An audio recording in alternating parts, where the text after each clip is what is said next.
Okay, let's dive into this. Today we have some great speakers, and I want to start with introducing you to Monique and Chris. So, Monique is a privacy professional who has been working in privacy since 2016. She holds privacy qualifications as a certified information privacy manager, as well as holding privacy qualification in the EU and US law. Currently, she's working for a large New Zealand government department and also a multinational company. So she truly understands the challenges of how to practically implement privacy, including across a range of laws.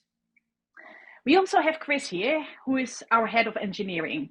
He is a software engineer turned environmentalist turned software engineer. Chris has led environmental education programs in Australia and Singapore, but was often frustrated by the state of technology offered to the people who are working to change the world. So he came full circle and now is with Raisley to help technology out of the way and empower charities to focus on their positive impact. And I'm Helga, I'm Raisley's customer success manager, one of them.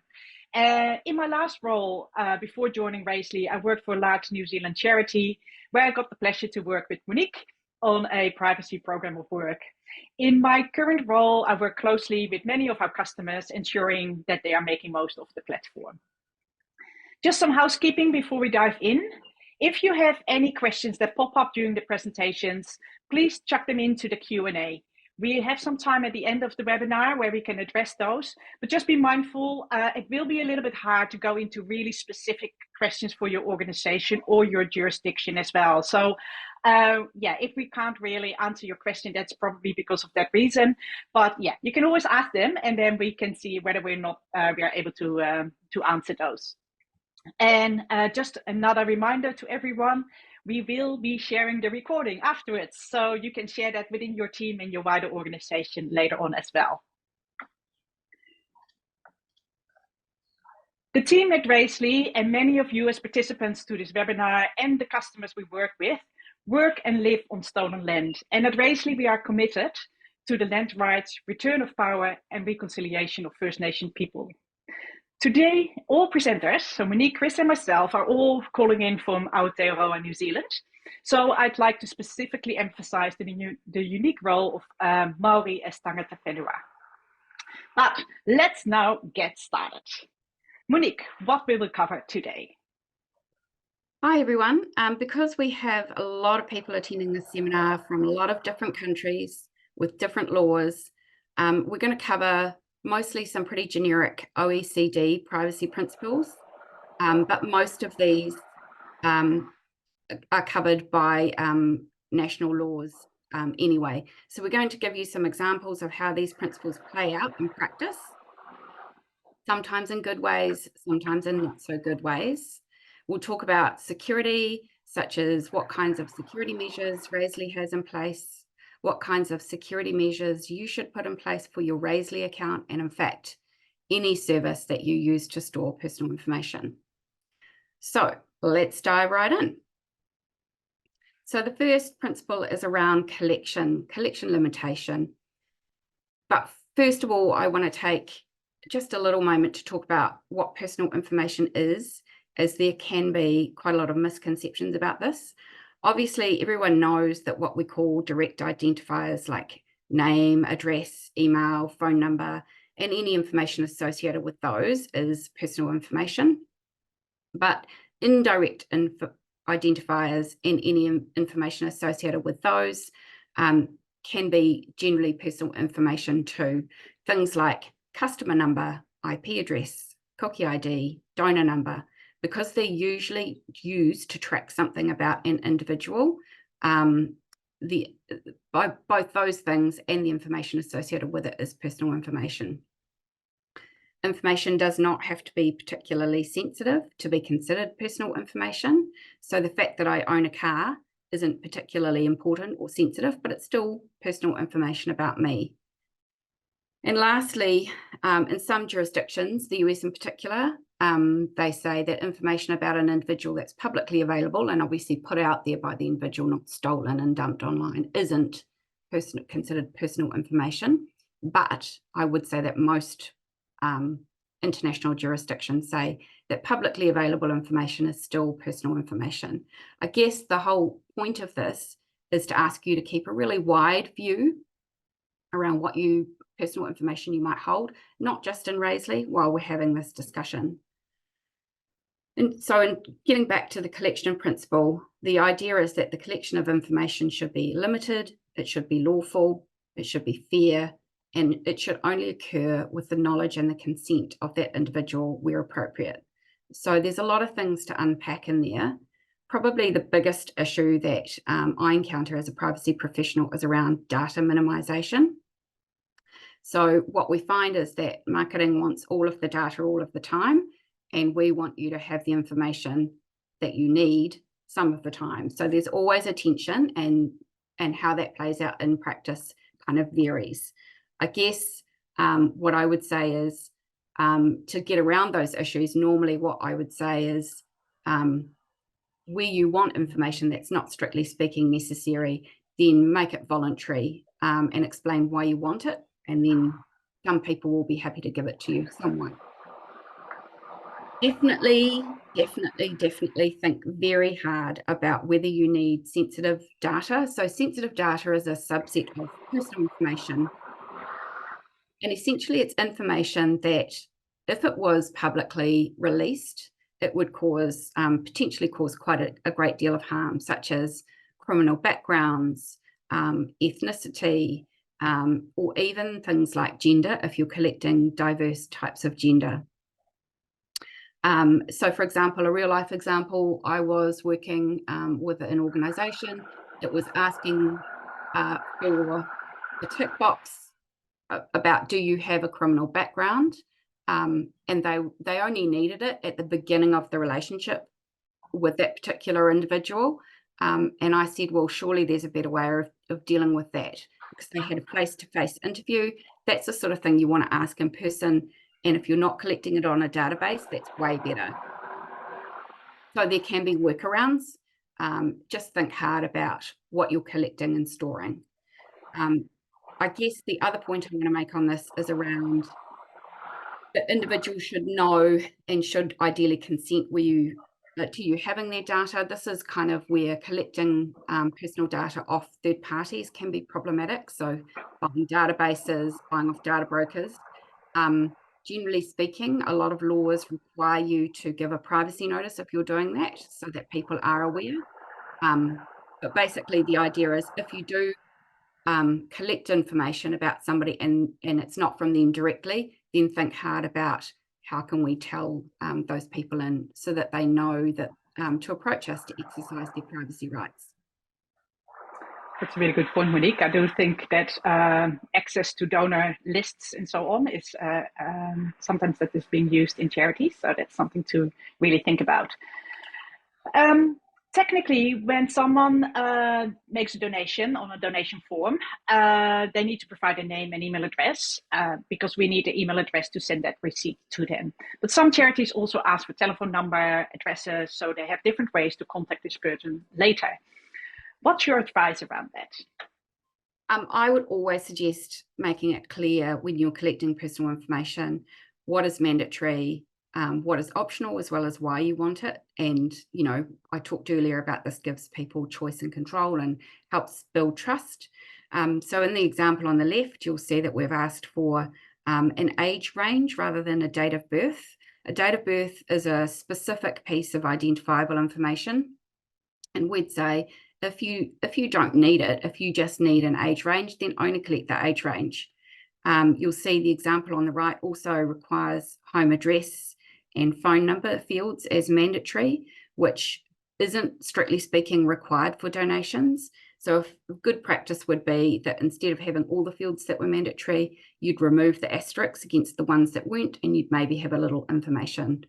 Ideally, I don't know if Raisley supports that, but ideally you'd have a little information that said why you wanted a specific thing. We do. Yeah. Yeah, the good news is we have that option to add a little bit of an information about the field, so that can be used for exactly that reason. Something else, because you talk about age range and date of birth. Some charities ask for a person's age of date of birth to ensure that if children participate in their events, they can obtain consent from the caretakers. What's your thoughts on that? Asking for a date of birth will stay up to date, of course, and that's important too, but it is also more sensitive. Yeah, so children are especially vulnerable, and collecting children's personal information is increasingly a hot topic for international privacy regulators, so getting it right is really important. You should always seek consent from caretakers before you even hold any information about a child. And of course, then the question becomes, how do you identify who's a child?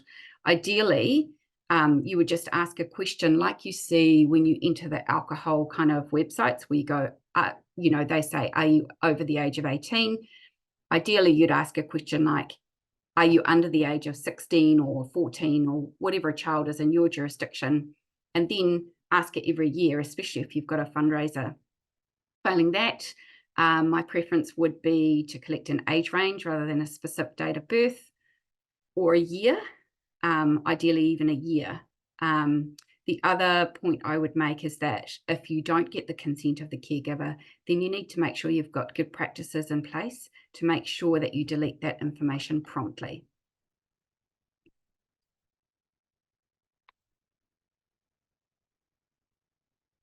So direct marketing, always a fun time with fundraising and privacy.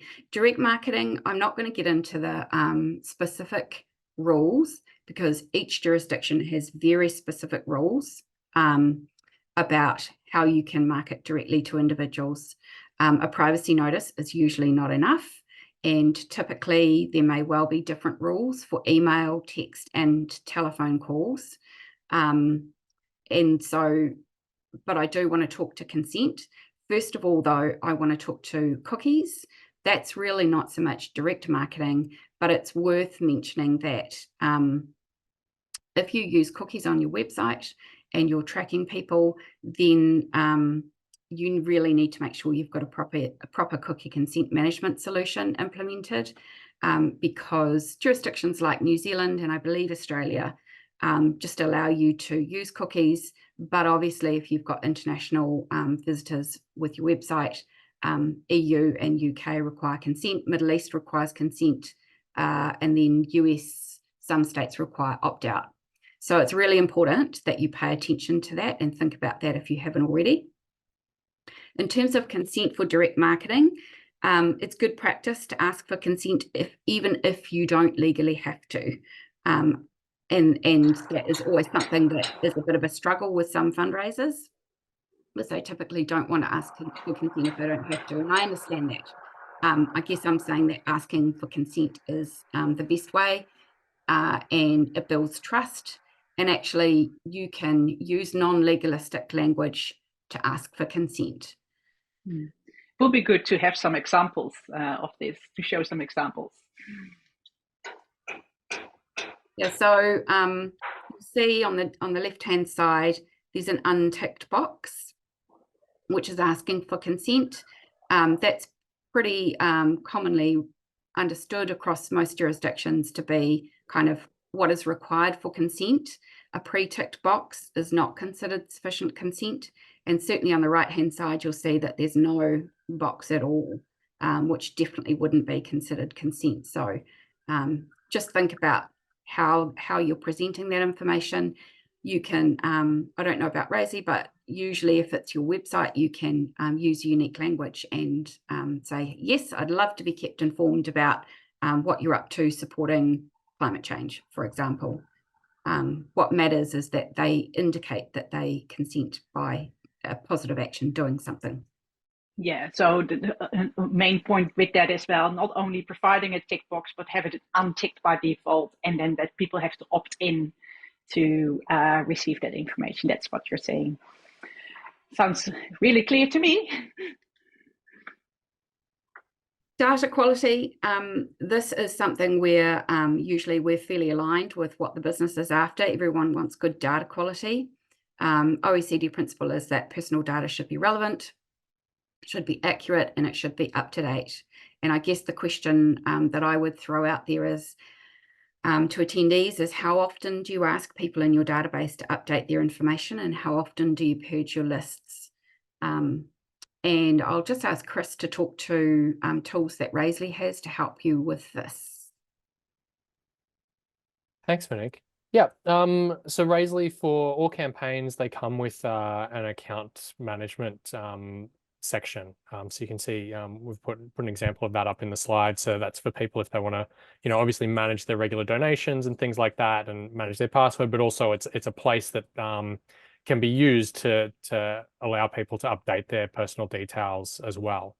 So you can send them out an email with a link to that. Maybe you want to send that out periodically, like 6 months or 12 months after you've heard from them, and just ask them, hey, do you want to check that all your information is up to date? And here's a link where you can do it.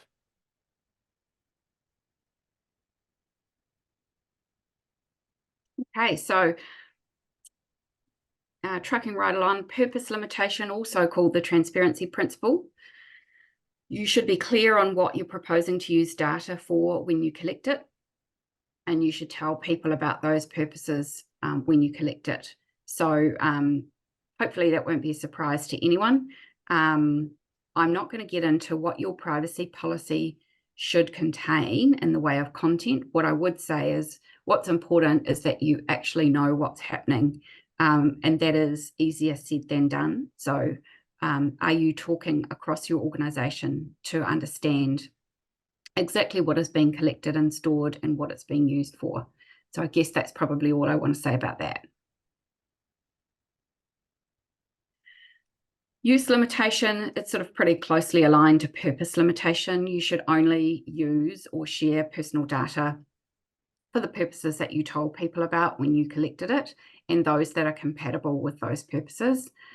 So some jurisdictions have stricter rules around reusing data than that, for example, in the UK and the EU.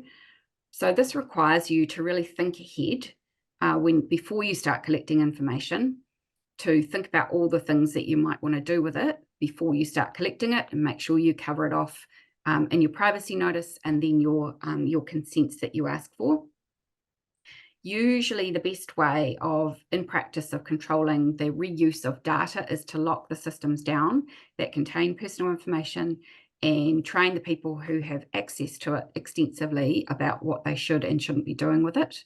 Another way is to involve whoever's accountable for privacy at your organization in any new use or collection of data where that's proposed, or any new service you propose to use that will store or process data, to make sure that new use or new collection is consistent with what you told your donors and your fundraisers is.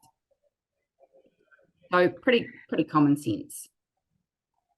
So just to kind of clarify this with an example, Monique, if someone has participated in a fundraising event, would it be okay to invite them again for the same event the next year, the following year? Ideally, you would have thought this through and got their consent in advance, but if you didn't, fundamentally it depends on the jurisdiction, particularly if you're sending invites by email. If you have a jurisdiction that allows you to email people if you have implied consent as opposed to explicit consent, then it's probably unlikely that that would cause a problem. You attended our fundraiser last year. Would you like to attend it this year? It certainly would be a problem if you opted people into all of your newsletters and updates, as that usually requires express consent. It's certainly best practice to allow people choice and control over what you communicate to them. And certainly know that Raisley has tools to help you with making sure that you are only emailing to people that have consented to the right comms. And so I'm going to ask Chris to talk to that. Yep. Yeah, so we do have some support for that, depending on the nuance that you need. So out of the box, we have an unsubscribe function. It's appended to the bottom of emails, so people can click on that link and opt out of further communications. That doesn't include transactional emails. So things like if someone has donated to your campaign, it's quite often a legal requirement that you send them a receipt. So it doesn't opt them out of those transactional emails, but anything else that's an optional email, they're opted out of those once they unsubscribe. For people who want to apply more nuance, like in this slide where you're communicating about some things, but you haven't gotten consent for other things, we do have customers who make use of custom fields to manage that. There was an example actually like a couple of slides back in that, yeah, managing your preferences. So you can see at the bottom there, there's communication preferences expressed, and the customer would have set those up using custom fields. And then when sending emails through the Razely platform or exporting that data to another platform, they'd be filtering based on those fields that have been set up. The important thing to remember if you're doing something more nuanced like that, is that all of the team needs to be very clear about how those boundaries have been set and that they're adhering to them. Ultimately, pretty much any email platform you go into, if someone says this email should go to everyone on the list, it's going to go to everyone on the list, except probably those that have, made use of that unsubscribe functionality. So really important that everyone's on the same page about how you manage your database and your communication preferences. Yeah, and that links back to what Monique was just saying before, right? That training, that it is so important, and that involving everyone across the organization, so you'll know what you're collecting, how you're using the data, and what systems you have in place in your organization.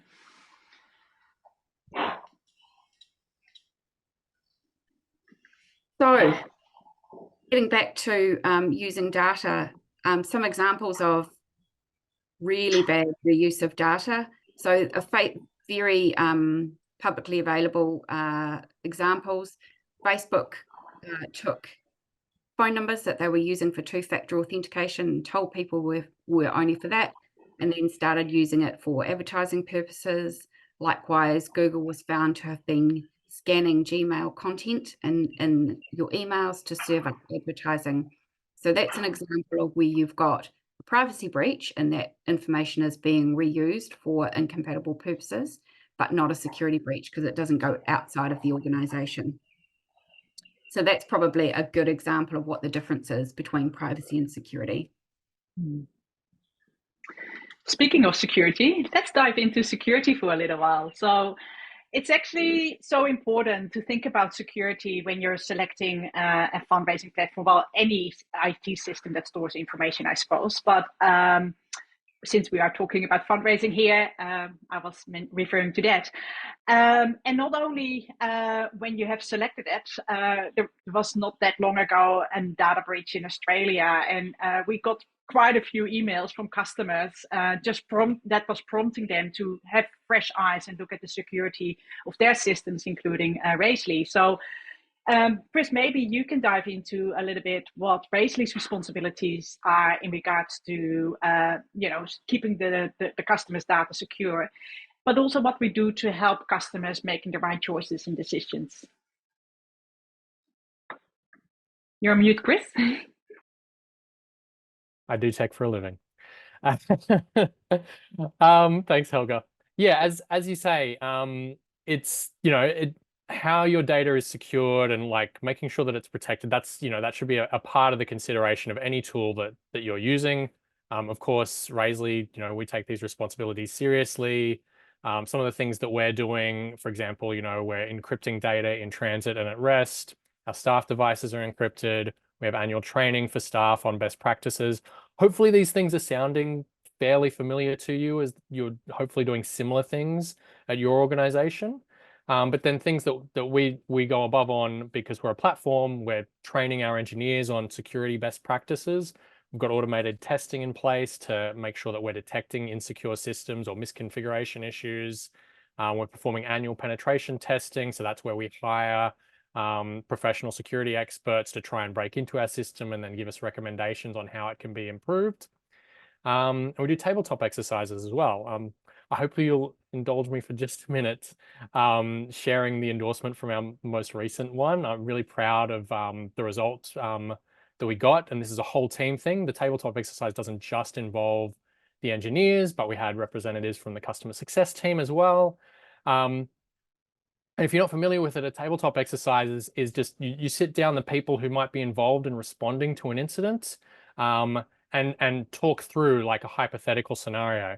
And it's something you don't need to engage an external contractor to do. You can do it yourself. And I'd really recommend doing it as it's a really great way to open your eyes to things that you might have overlooked or things that you thought were clear, but actually when you step through it, you realize actually we need a bit more clarity on this policy or how this is implemented.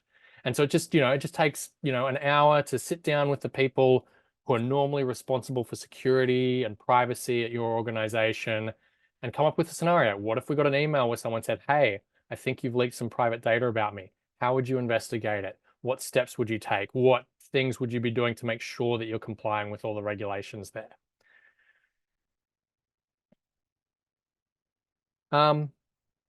So moving on from there, as Helga mentioned, the other thing that we're doing is we're thinking about how we can make privacy something that's easy to do the right way by default in Raisley. All of our customers, like you didn't come here to wrangle IT security, you came here to make change in the world. And so we want to make this part as easy as possible for you.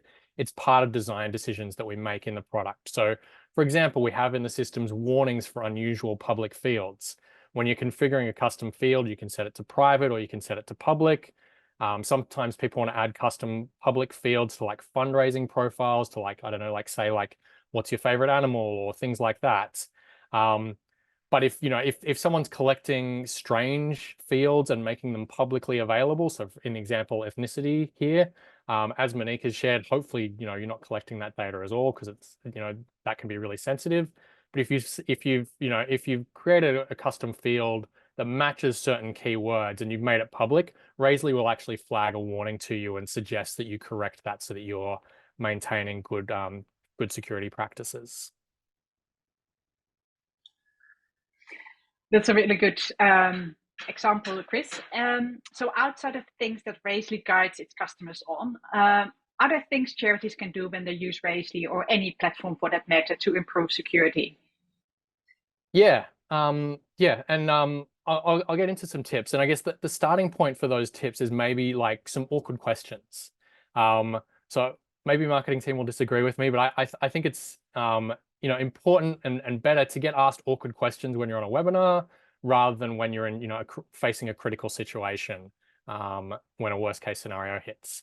So obviously don't have to answer these in the chat or anything, but just things to reflect on. Do you have an offboarding checklist for when someone leaves your company to make sure that access to all their accounts is removed? Do you periodically review access so that any like mistakes or omissions that have been made in those processes, or maybe someone's been granted too much access, are getting caught and remedied in a reasonably timely fashion? So things like popping a recurring event in your calendar for every 6 months if you're the person who manages those kind of things, to check that everyone has the right access that they're supposed to have, because roles change and maybe the access didn't get changed with it.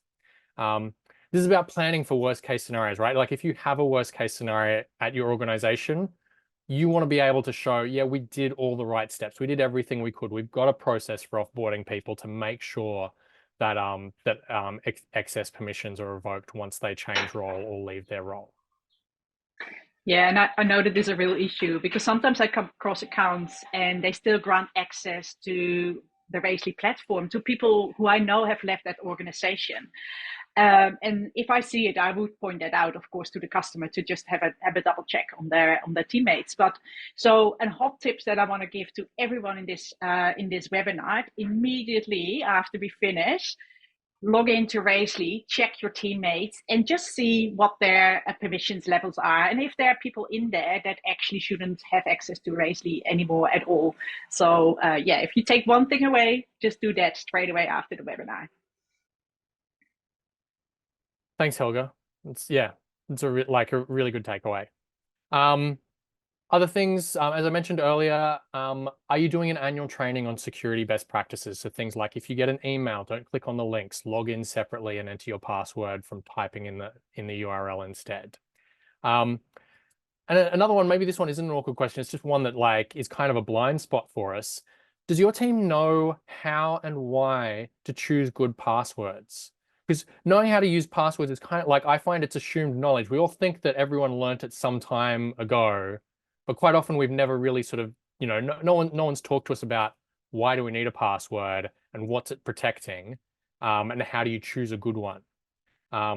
Security rules are often just these annoying things that get in people's way. And if they don't know the reason why they're doing them, they're going to end up finding loopholes and workarounds and not doing them properly. So when we're training our team, we're always starting with the why. Like, why is this important to us at Rayleigh and to our customers? So something that sorry, excuse me. So for example, with passwords, choosing a good password, a lot of us have been trained in this way. And I think there's a slide coming up. I think Helga's just having trouble with the slides there. Of choosing passwords that are actually really hard to remember and actually aren't great passwords anyway. And so I encourage people to think about passphrases instead. So in this very technical cartoon, basically what it's saying, the top example where you've got that obscure one where it's got a 0, a special character, some uppercase, some lowercase, and then you're trying to remember all, where did I put the 0 in that? And it's actually not a super secure password. Whereas if you come up with a passphrase or just like a series of random words, that's actually really easy to remember. After after you've entered it a few times, you're going to remember that random combination of words.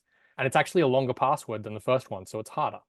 And so then the next thing to talk about is password managers. Password managers will help you choose strong passwords, and will also mean that for the most part, except for like a few critical passwords, I usually recommend things like email passwords. You keep those in your head, but keep most things in a password manager, which can really help with that. Just a couple more things to talk about with security. Two-factor authentication. Hopefully more and more organizations are using this. This is like one of the easiest steps you can do to secure an account. Came across a stat the other day, like 90%, over 90% of hacks that were documented would have been deterred by a second factor. So that's the thing, like, when you're entering your 6-digit code. At Rayleigh, we've currently got 29% uptake. It's not great, but again, going back to like making, really designing this into the product, we're taking time to understand with our customers, what are the things that are getting in the way? What's making this hard for them to implement 2FA at their organization before we move to mandatory 2FA for all accounts? If you have a newer device, then you might already be using passkeys. They're a relatively new thing, and I know a lot of people don't necessarily know what exactly passkeys are or what they're about. And they're basically like a better version of passwords, is a way to think about them. So while as a password answers the question, is this the right person? Well, I think it is because they know the secret code. Passkeys behind the scenes, under the hood, and you don't have to think about it, are also asking questions like, is this the device that I usually see them on? Is this the right server that this person usually logs into? And prevents those attacks where people are actually logging into a different server and giving up their credentials. The one thing to just be aware of and careful with passkeys. So like if you're using a more modern device and you're like logging in with a fingerprint to a website or something like that, those are stored on the device. Potentially, like some solutions like Apple let you sync those to the cloud and things like that. But it's just good to keep in mind, like, what would I do if I lost my device? Or what would I do if I lost access to my my Apple account, where those passkeys are stored? Like, do you have a plan for getting back into those critical accounts if that happens? And then I think the last point I wanted to talk about was principle of least privilege. Sorry. So the principle of least privilege is a pretty ugly term for something that's actually a really simple concept.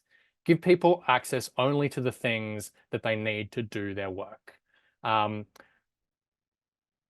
What this does is this just means, again, in the worst case scenario where someone loses access to an account, it limits the damage that can be done with that account if someone else gains access to that account. A lot of people, like, this can get confused with trust. So, people can take it personally. It's like, oh, you don't trust me to do these other things on our services. Why not? And it's really important when setting up people's accounts to really frame it correctly. It's not about whether or not we trust you. If we didn't trust you, you wouldn't be working for the organization.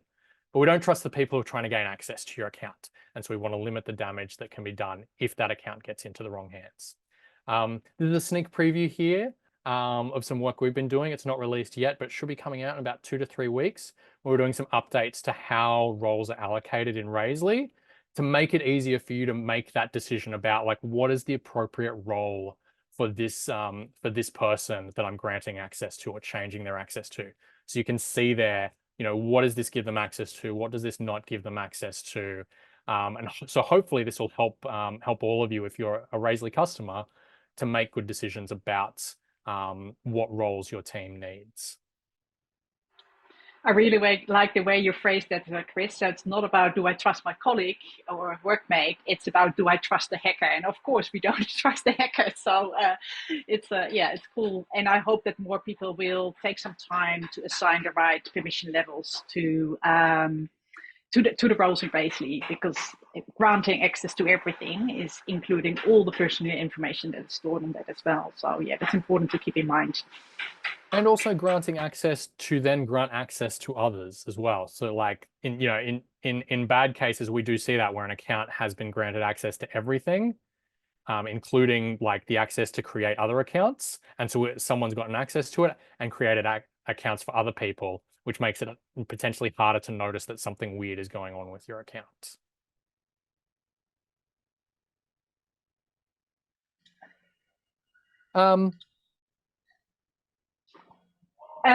Yes. Sorry. I think we forgot where we were.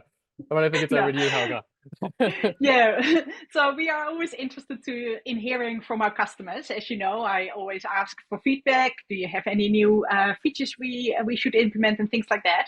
But it also includes, feedback on how you as a person use the admin panel. So we have come up with a number of roles that are specific, giving access to certain parts of Raisely, but we may have it wrong. So we really would like to hear from you. What roles do you require for your team? And so if you have some time, please look in this survey with the link provided. We can also send it in the follow-up email with the other information we promised, and fill it out, because that will give us really important insights into your teams and the role they fulfill, and make sure that you can set up the permission levels that suit your organization. So yeah, that's just a little prompt for that.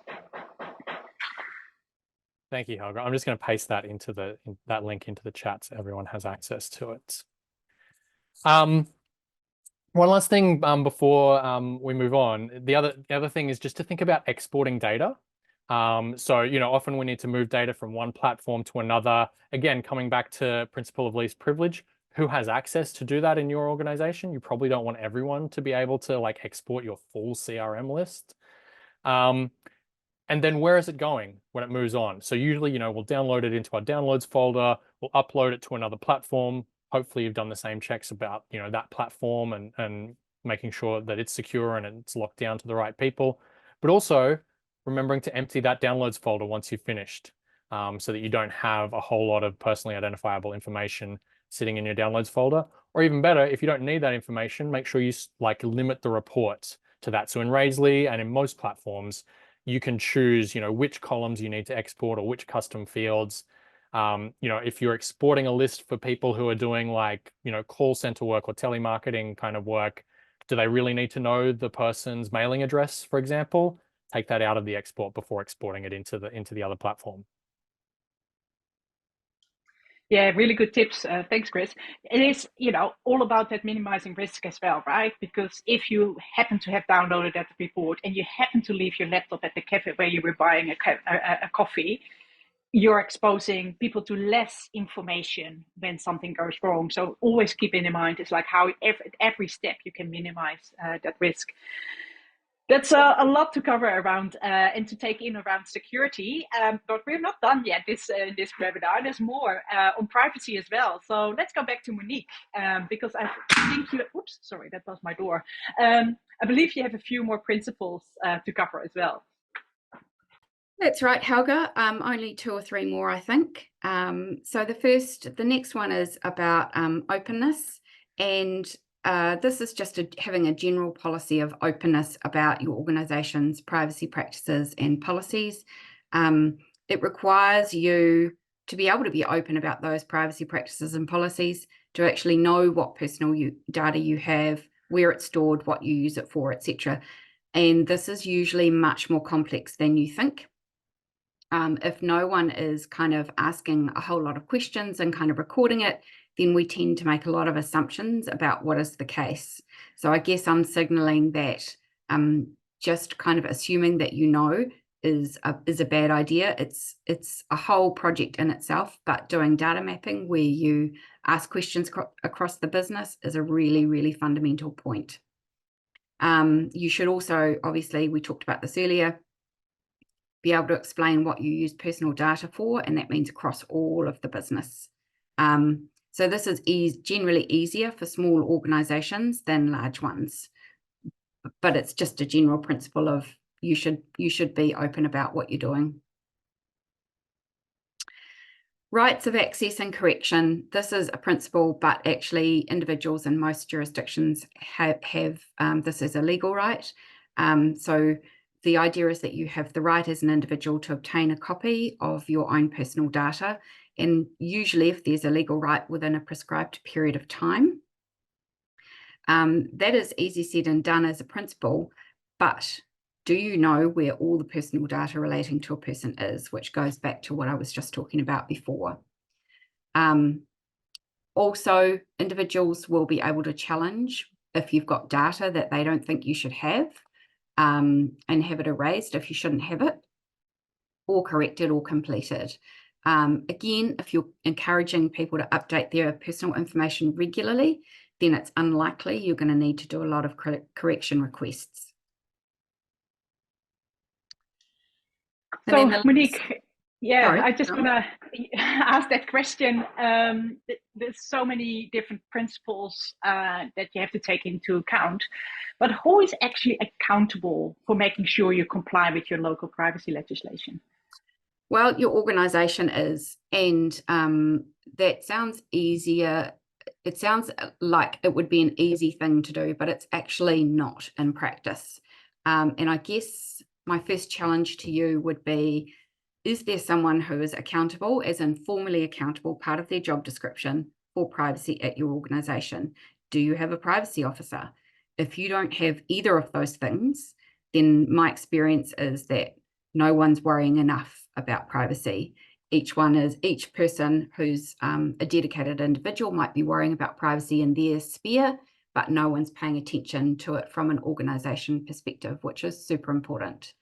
That's accountability is also things like if someone does ask you for access to their information or to exercise other privacy rights that they may have at law, do you have written processes in place to support this? Like a process map, which doesn't have to be fancy, but it just records where a privacy request comes in. Do you have a dedicated privacy email? What systems contain personal information? Who's responsible for pulling it out of those systems? And then who's responsible for collating it and getting it back to the individual? So just having those mapped out is a really good idea, because fundamentally you will miss stuff otherwise. Other challenges to you from an accountability perspective: do you understand at a reasonably detailed level how your social media targeting strategy works? Are you making sure you're getting consent where you need it? How can you have confidence that personal data is only being used for what you said you would? Is your organisation in a big data mining phase where you're grabbing data to understand it better? Is that right? Should you be combining databases? Should there be some discipline around that? If you're the marketing manager, do you actually know what your organisation's privacy policy says? Super important, because that sets out the bounds of what you can do. Are you deleting data when you don't need it? And that is the most common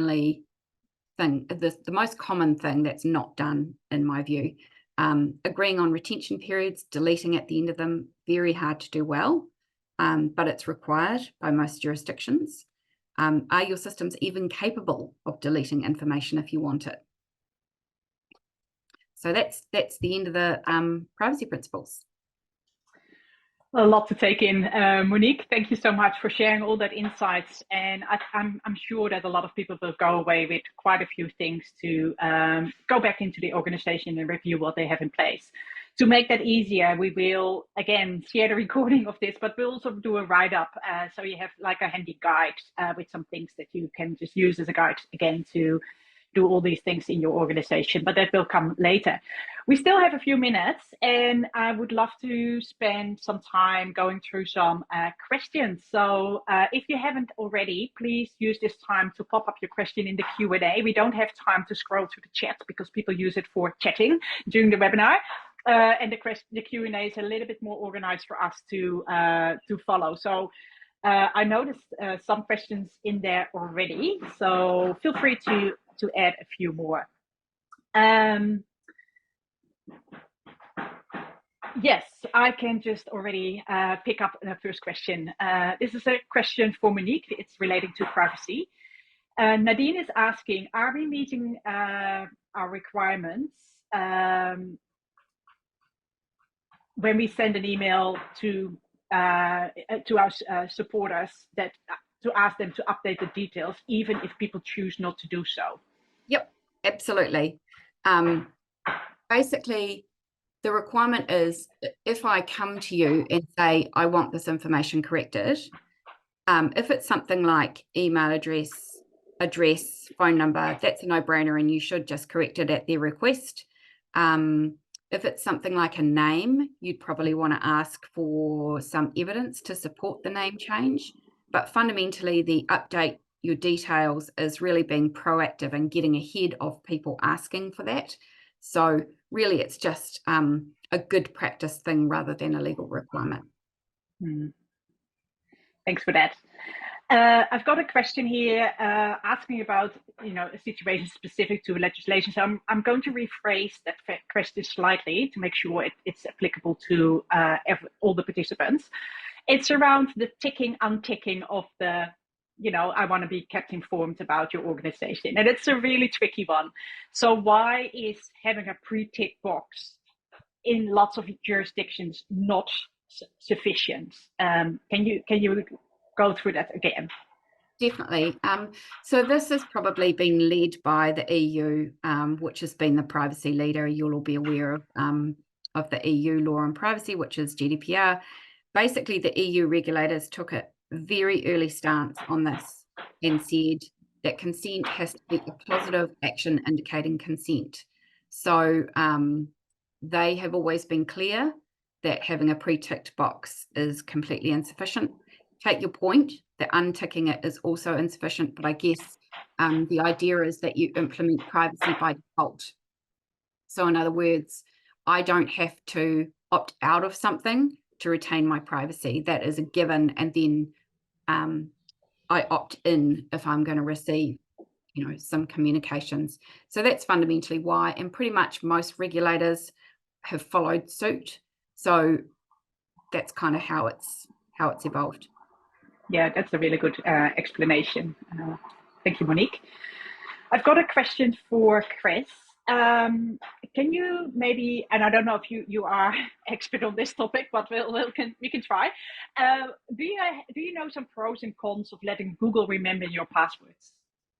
Yeah, I'm not sure I'm necessarily an expert, but that is certainly something that we've where our passwords get stored as an organization is certainly something that I've considered and am forced to reconsider as we as password options change. Google, getting Google to remember your passwords, and I think this is similar to a question in the chat about them getting saved in Chrome or Edge. So if you've got, if they're being saved by one of the big tech companies like Google, like Microsoft, like Apple, all of those companies do have a shared vested interest in minimizing security headaches. So the good news on doing those is they're going to keep iterating on best practices. That's where passkeys came from, where we're now moving from passwords to fingerprints or other kind of things. So there's that plus with it. Is as a technology, it's a pretty secure kind of technology, and it's probably going to keep getting better. On the major con, I guess, with that is just thinking about keeping all your eggs in one basket. And that's why something like, other people have talked about using 1Password or a specific password manager can just give you a little bit more security, because, if that's usually, that's tied to your email address as well, if you're using Gmail or a Google Workspace. And so if someone gets into that, then they're also getting into your passwords.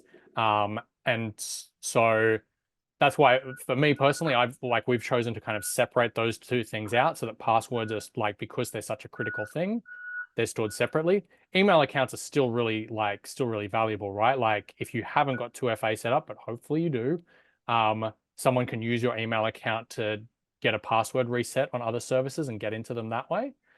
And of course, all of this is as secure as the password you choose. So wherever your passwords are living, you want to make sure that's the password that you think about setting really well. So you don't want that password to be A because it's convenient and you just want to, turn on your computer and get going and start with your day.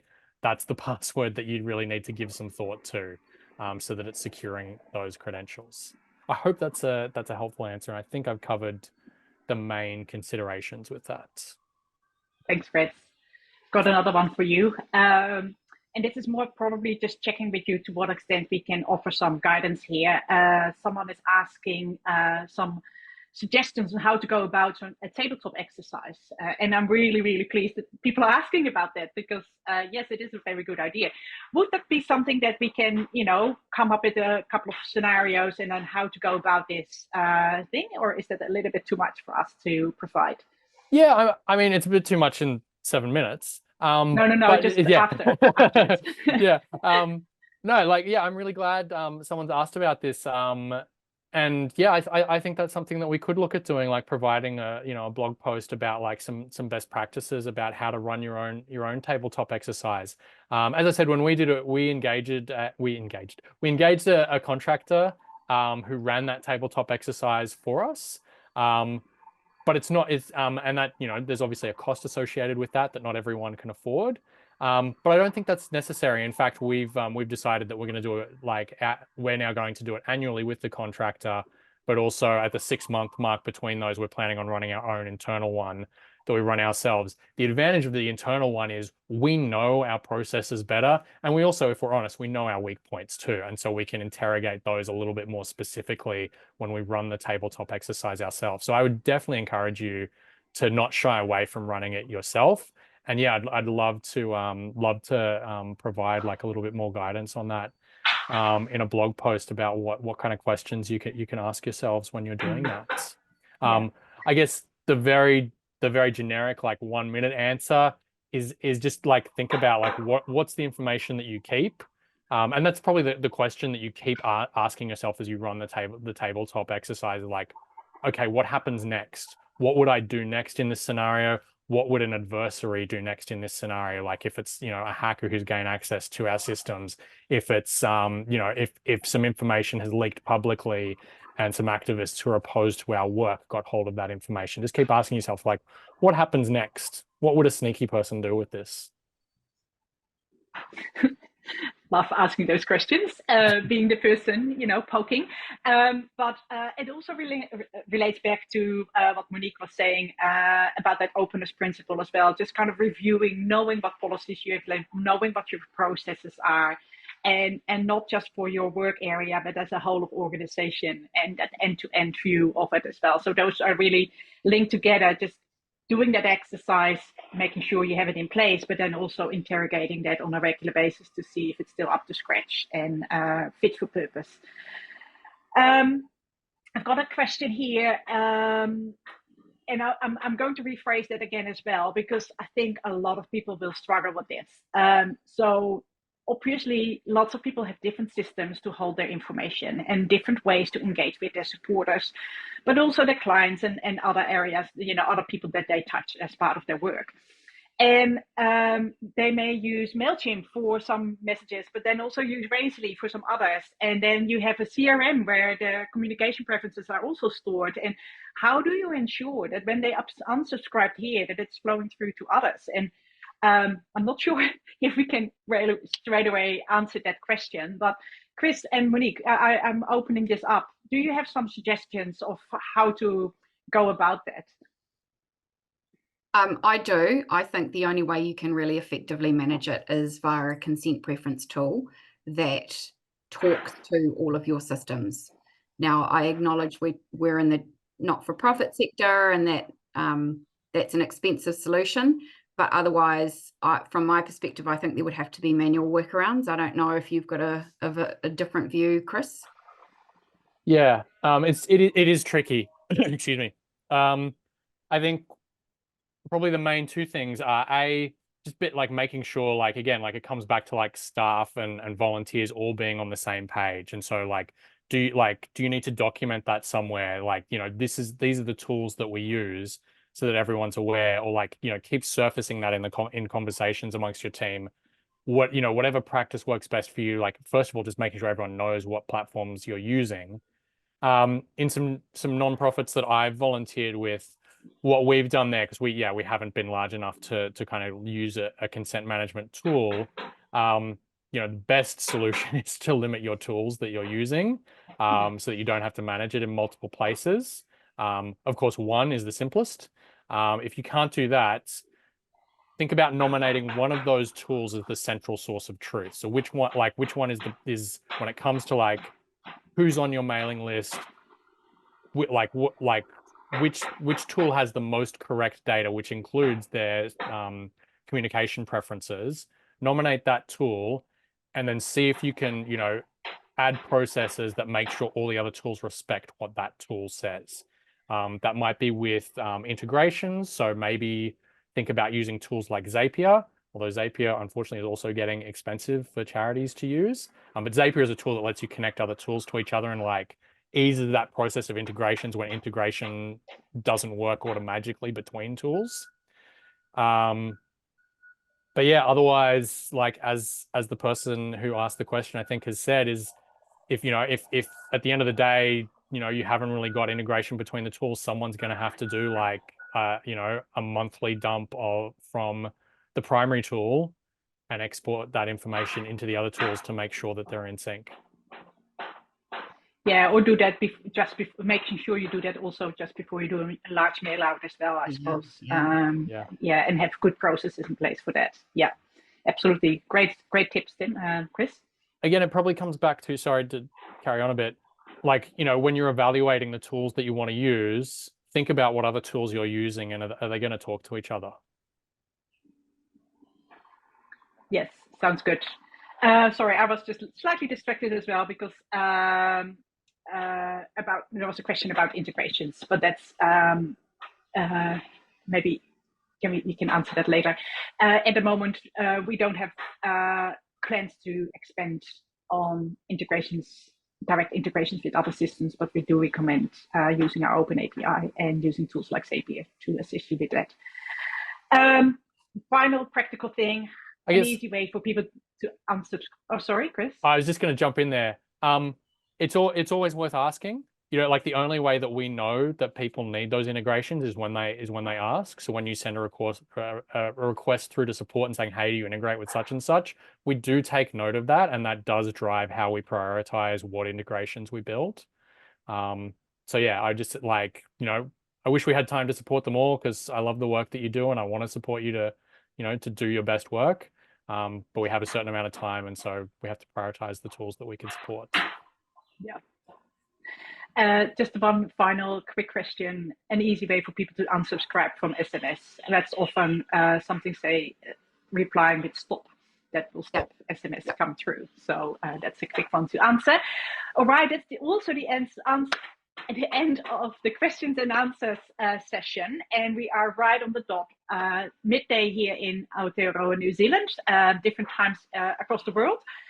Just to wrap it up, I first want to say a huge thank you to Monique, who set aside a lot of time to talk specifically about this, and it's such an important topic, and I've always really enjoyed working with Monique and how you share your knowledge with the sector and your commitment to it as well. So huge thanks to you.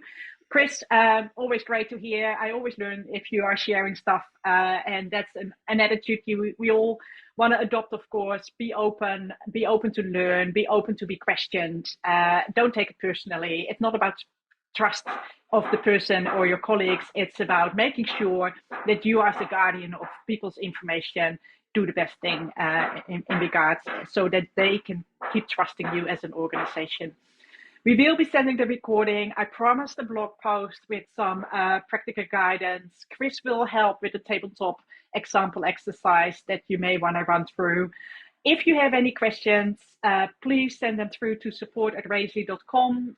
We will see if we can answer them, and we might pull in some expertise from Monique if we can't do it ourselves. But yeah, that's the best way to get additional questions to us. And yeah, rest me to wish you a very, very good day and see you at the next webinar.